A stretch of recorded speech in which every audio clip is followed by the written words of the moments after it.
Bismillahirrahmanirrahim. Allah Subhanahu wa taala berfirman, "Wa may yatawakkal 'alallah fahuwa hasbuh."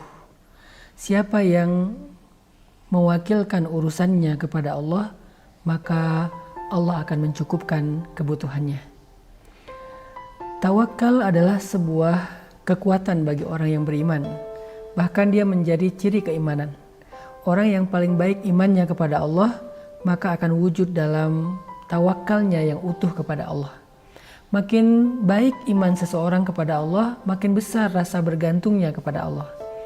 Gak mungkin seseorang yang mengaku beriman kepada Allah tetapi ragu untuk menyerahkan hidup dan urusannya kepada Allah. Gak mungkin.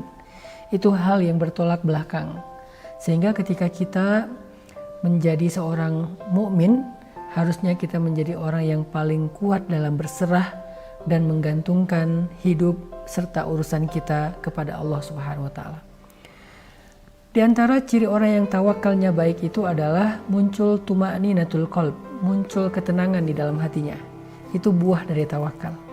Jadi kalau kita rasanya selama ini sering khawatir, sering galau, sering ngerasa terusik, sering bingung, maka salah satu kunci untuk menghilangkan semua perasaan yang tidak nyaman itu adalah belajar tawakal, belajar tawakul, belajar berserah dan bergantung kepada Allah Subhanahu wa taala. Ketika dia menyerahkan urusannya, masalahnya kepada Allah, dia percaya Allah sebaik-baiknya akan mengurus masalah itu. Dia yakin Allah sebaik-baiknya akan menyelesaikan urusan itu. Dia yakin Allah sebaik-baiknya akan memberikan jalan keluar dalam kebuntuan masalahnya. Keyakinan itulah yang membuat dia merasa tenang. Misalnya ketika kita melakukan safar, kita diajarkan doa, yang dengan doa safar itu kita sedang belajar tawakal di perjalanan. Misalnya kita mengatakan, Bismillahirrahmanirrahim, 'alallah, la haula wa la quwata illa billah. Subhanalladzi sakhkhara lana hadza wa ma kunna lahu muqrinin. Wa inna ila rabbina lamunqalibun. Allahumma inna nas'aluka fi safarina hadza albirra wat taqwa wa minal amali ma tarda. Allahumma hawwin alaina safarana wa tu'i anna bu'da. Allahumma anta sahibu fis safar wal khalifatu fil ahl. Na'udzubika min wa'sa'i safar wa ka'abatil manzar wa su'il munqalab fil mali wal waladi wal ahli." Jadi doa safar yang luar biasa ini di dalamnya mengandung makna tawakal yang luar biasa juga. Seolah-olah kita menyerahkan safar kita kepada Allah, terserah Allah, dan kita percaya Allah pasti akan menuntun kita kepada yang terbaik. Wa wajadaka dhallan fahada.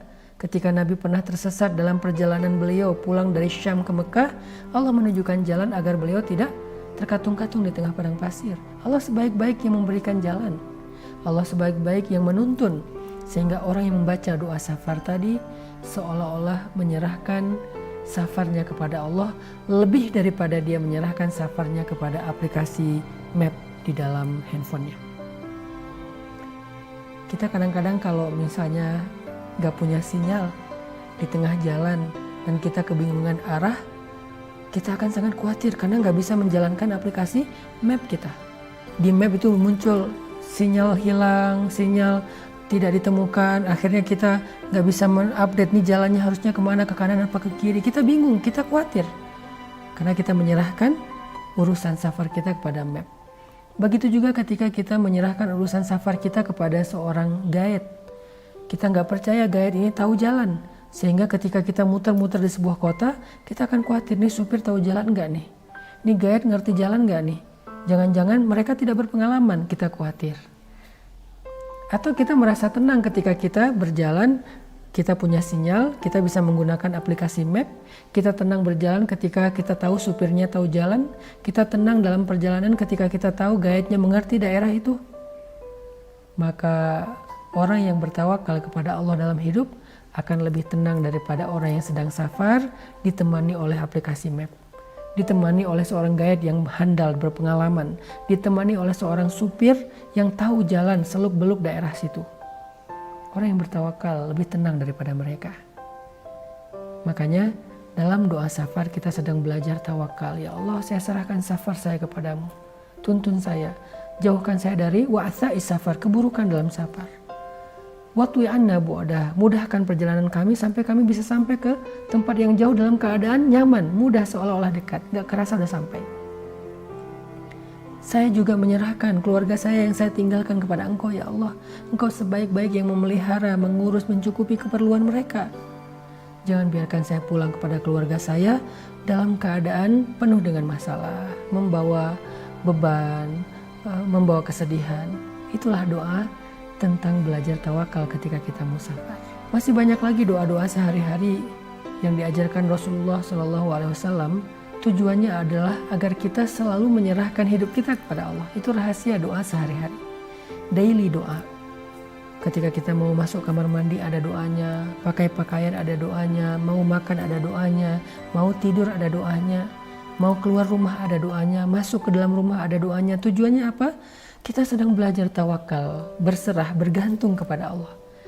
Dan ketika kita membiasakan itu dengan imanan wahtisaban, dengan yakin dan sungguh-sungguh, maka buah dari tawakal adalah tuma'ninatul qalb, kehidupan yang tuma'ninah, jiwa yang tenang, jiwa yang nyaman, kebahagiaan yang luar biasa, kelapangan dada untuk menerima apapun hasilnya, karena kita percaya ketika kita sudah menyerahkan urusan kita kepada Allah, Allah sebaik-baik yang mengurus kehidupan kita. Wa may yatawakkal 'alallah fahuwa hasbuh. Siapa yang menyerahkan urusannya kepada Allah, Allah akan cukupkan segala kebutuhannya. Barakallahu fikum.